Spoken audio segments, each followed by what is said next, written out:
नमस्कार छात्रों, आज हम संस्कृत वर्णमाला के बारे में चर्चा करेंगे। किसी भी भाषा की वर्णमाला दो वर्णों से मिलकर बनी हुई होती है, स्वर व्यंजन। संस्कृत में स्वर को अच कहते हैं और व्यंजन को हल कहते हैं। स्वरों की संख्या 9 होती है और व्यंजनों की संख्या 33 होती है। अब सबसे पहले अपन स्वर समझते हैं। स्वर जिनके उच्चारण में हमें किसी दूसरे वर्णों या अक्षरों का सहयोग ना लेना पड़े उन्हें स्वर कहते हैं। जैसे अ, ई, उ, री, री, ए, ओ, ऐ, औ। अब इन स्वरों को दो भागों में बांटा गया है, मूल स्वर और संयुक्त स्वर। मूल स्वर वे होते हैं जो अपने आप में पूर्ण होते हैं, इनके उच्चारण के लिए हमें किसी दूसरे स्वरों की आवश्यकता नहीं होती है। संयुक्त स्वर वे होते हैं जो अपने आप में पूर्ण नहीं होते हैं, बल्कि दो स्वरों से मिलकर बने हुए होते हैं। व्यंजन जिनके उच्चारण में हमें स्वरों का सहयोग ना लेना पड़ता है उन्हें व्यंजन कहते हैं। व्यंजनों को 3 भागों में बांटा गया है, स्पर्श व्यंजन, अंतस्थ व्यंजन, ऊष्म व्यंजन। अब सबसे पहले स्पर्श व्यंजनों की बात करते हैं। स्पर्श व्यंजन के अंतर्गत 25 व्यंजन आते हैं, क से लेके म तक। अब यहाँ हमें ये दिख रहा है कि क से लेके म तक जितने भी व्यंजन हैं इन सब में हलंत लगा हुआ है, अर्थात इनमें कोई भी स्वर मिला हुआ नहीं है, ये सब अधूरे ही हैं। अब इन व्यंजनों को अलग अलग वर्गों में बांटा गया है, जैसे क, ख, ग, ग, न। क से लेके न तक क वर्ग कहलाता है। च, छ, ज, ज, य, यानी कि यहाँ से लेके यहाँ तक ये च वर्ग कहलाते हैं। इसी प्रकार ट से लेके यहाँ तक ट वर्ग कहलाएगा। त, थ, द, त, न, ये त वर्ग कहलाता है। प, फ, ब, ब, म, यह प वर्ग कहलाता है। इन्हें स्पर्श व्यंजन कहने का एक कारण यह भी है क्योंकि जब हम इनका उच्चारण करते हैं तो हमारी जिह्वा किसी न किसी को स्पर्श करती है। जैसे क वर्ग का उच्चारण करते हैं तब हमारी जिह्वा कंठ को स्पर्श करती है। च वर्ग का उच्चारण करते हैं तो हमारी जिह्वा तालु को स्पर्श करती है। ट वर्ग का उच्चारण करते हैं तब हमारी जिह्वा मूर्धा को स्पर्श करती है। त वर्ग का उच्चारण करते हैं तब हमारी जिह्वा दांतों को स्पर्श करती है। और प वर्ग का जब हम उच्चारण करते हैं तब हमारी जिह्वा ओष्ठ अर्थात होठों को स्पर्श करती है। इसके अलावा अंतस्थ व्यंजन, अंतस्थ व्यंजन के अंतर्गत 4 व्यंजन आते हैं, य, र, ल, व। इन्हें अंतस्थ व्यंजन इसलिए कहते हैं क्योंकि न तो ये स्वर होते हैं और न ही व्यंजन होते हैं। उसके बाद है ऊष्म, ऊष्म श, श, स, ह। ये ऊष्म व्यंजन इसलिए कहलाते हैं क्योंकि जब इनका उच्चारण करते हैं तो हमारे मुख से गर्म वायु निकलती है। इसके बाद संयुक्ताक्षर, इन्हें व्यंजनों में शामिल नहीं किया गया है संस्कृत के स्पेशली। इसके अलावा अन, अ, ये 3 स्वर, इन्हें वर्णमाला में स्थान नहीं दिया गया है, परंतु जब हम कुछ लिखते हैं तब हम इनका उपयोग करते हैं। जैसे अ के ऊपर एक बिंदु दिख रहा है, इसे हम अनुस्वार कहते हैं। यहाँ पर अ के ऊपर चंद्र बिंदु दिख रहा है, इसे हम अनुनासिक कहते हैं। और अ के पश्चात यहाँ पर 2 बिंदियाँ दिख रही है, इन्हें हम विसर्ग कहते हैं। आज हम संधि के विषय में चर्चा करेंगे। 2 वर्णों के मेल से जो स्वाभाविक परिवर्तन होता है उसे संधि कहते हैं। अब सबसे पहले हमें यह समझना चाहिए कि वर्ण कौन से होते हैं। भाषा की वह छोटी से छोटी इकाई जिसके कि खंड न किए जा सकें उन्हें वर्ण कहते हैं। एक उदाहरण के द्वारा हम इसे इस प्रकार समझ सकते हैं, हिम, धन, आलय।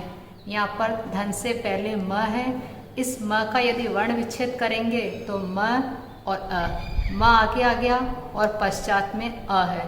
इस अ में आ मिलाया तो अपना बना आ, हिम, धन, आलय, हिमालय। इसी प्रकार सुर, धन, इंद्र, र का वर्ण विच्छेद किया तो र और अ, र आगे आ गया और पीछे अ में ई मिलाया तो बना ए, अर्थात सुर, धन, इंद्र दोनों मिला के बने सुरेंद्र। संधि के भेद अर्थात प्रकार। संधि 3 प्रकार की होती है, अच संधि, हल संधि, विसर्ग संधि। अच संधि को स्वर संधि भी कहते हैं और हल संधि को व्यंजन संधि भी कहते हैं। अब सबसे पहले स्वर संधि। एक स्वर के साथ दूसरे स्वर के मेल से जो परिवर्तन होता है उसे स्वर संधि कहते हैं। स्वर संधि के भेद। स्वर संधि 6 प्रकार की होती है, दीर्घ संधि, गुण संधि, यण संधि, वृद्धि संधि, पूर्व रूप संधि, अयादि संधि। स्वर संधि के अंतर्गत सबसे पहले हम पढ़ेंगे दीर्घ संधि। इसे हम एक सारणी के द्वारा समझने की कोशिश करेंगे। अ, ई, उ, री इन स्वरों के पश्चात यदि कोई समान स्वर आए, अर्थात धन से पहले अ और बाद में अ या आ हो, ई से पहले ई या ई हो, उ के पश्चात उ हो और री के पश्चात री या री हो, तो दोनों मिलके आ, ई, उ, री इस प्रकार दीर्घ हो जाते हैं। इन्हें हम एक उदाहरण के द्वारा यूँ समझते हैं। गिरी, धन, ईश। अब यदि गिरी के अपन वर्ण विच्छेद करें तो होगा ई, र और छोटी ई और ये ई दोनों मिलके बन गए बड़ी ई। इस प्रकार गिरी, धन, ईश बना गिरीश। विष्णु, धन, उदय, यहाँ पर छोटा ऊ और यहाँ पर भी छोटा ऊ दोनों मिलके बन गए बड़ा ऊ। जैसा कि हमने यहाँ ऊपर रूल्स में देखा था कि छोटी ई और बड़ी ई दोनों मिलके बड़ी ई बनते हैं, छोटा ऊ और छोटा ऊ मिलके भी बड़ा ऊ बनते हैं। सेकंड नंबर पर आता है गुण संधि। आ के पश्चात ई, उ, री आए तो ई के पश्चात ए, उ की जगह ओ, री की जगह अर और र की जगह अल हो जाता है। जैसे नर, धन, इंद्र। अब नर में आ रहा है, अ, ई दोनों मिलके बने ए, जैसा कि यहाँ अपन पर भी देख सकते हैं। अ के बाद में ई आए तो ए हो जाता है। नेक्स्ट भाग्य, धन, उदय। अब यहाँ पर देखें तो अ स्वर आ रहा है, अ के पश्चात उ। अब अपने रूल्स के अकॉर्डिंग अ के बाद में उ आता है तो मिलके बन जाता है ओ, तो यहाँ पर हो गया ओ। इस प्रकार भाग्य, धन, उदय, भाग्योदय। नंबर 3 यण संधि। ई, उ, री के पश्चात असमान स्वर आए, अर्थात यदि आगे ई है तो पीछे ई नहीं होना चाहिए, आगे उ है तो पीछे उ नहीं होना चाहिए।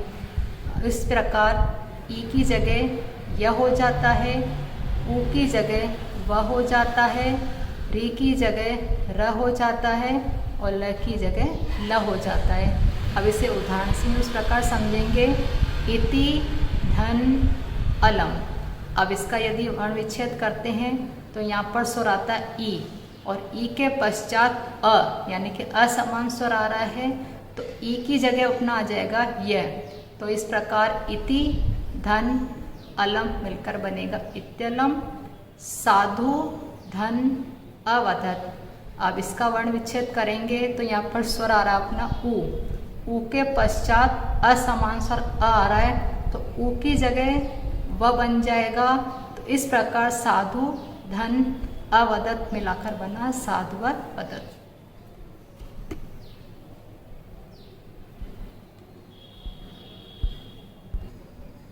वृद्धि संधि।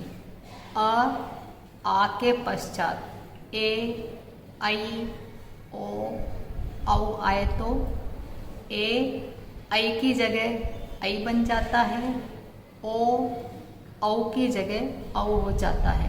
अब इसे हम उदाहरण से यूँ समझेंगे। अत्र धन एक। अत्र का यदि वर्ण विच्छेद करते हैं तो अंत में अपना स्वर आ रहा है अ के पश्चात ए आ रहा है।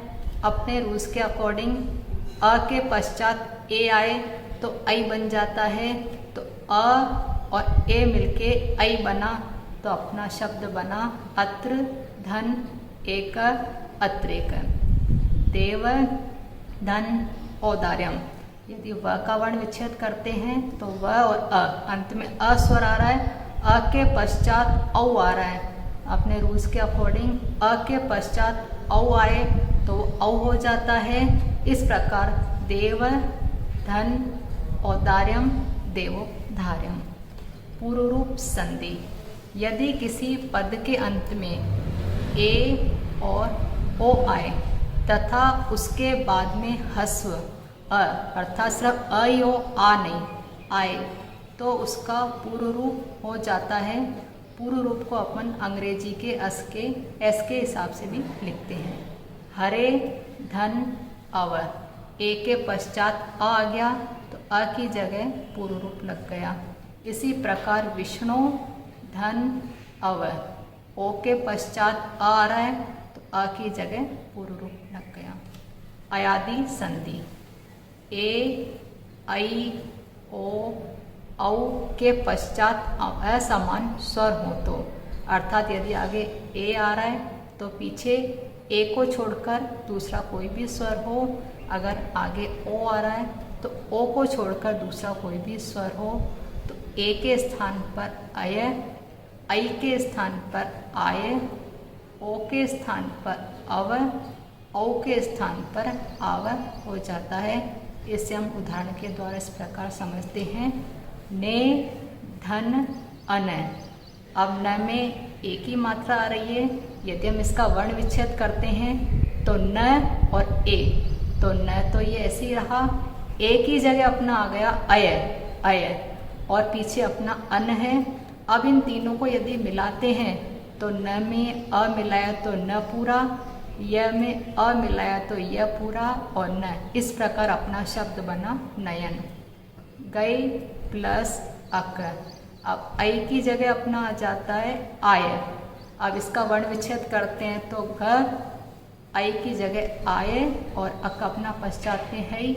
ग में आ मिलाया तो गा, य में अ मिलाया तो य और क। इस प्रकार अपना शब्द बना गायक। छात्रों, आशा है आपको स्वर संधि अच्छे से समझ में आ गई होगी। अब यहाँ पर कुछ शब्द आपको अभ्यास के लिए दिए जा रहे हैं। पढ़ दो। जैसे दीर्घ संधि के एग्जाम्पल हैं ये। पुस्तक धन आलय। इन्हें मिलाकर क्या वर्ड बनेगा ये आपको लिखना है।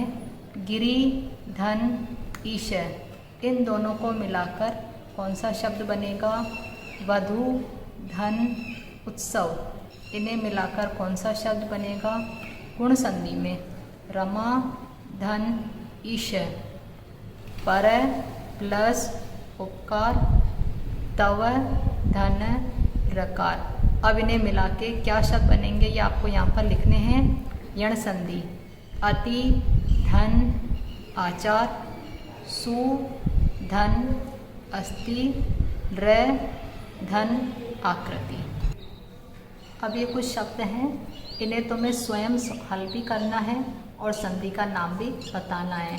जैसे सदा धन एव, महा धन औषधि, शे धन अनम, नई धन अकर, भो धन अनम, पौ धन अन।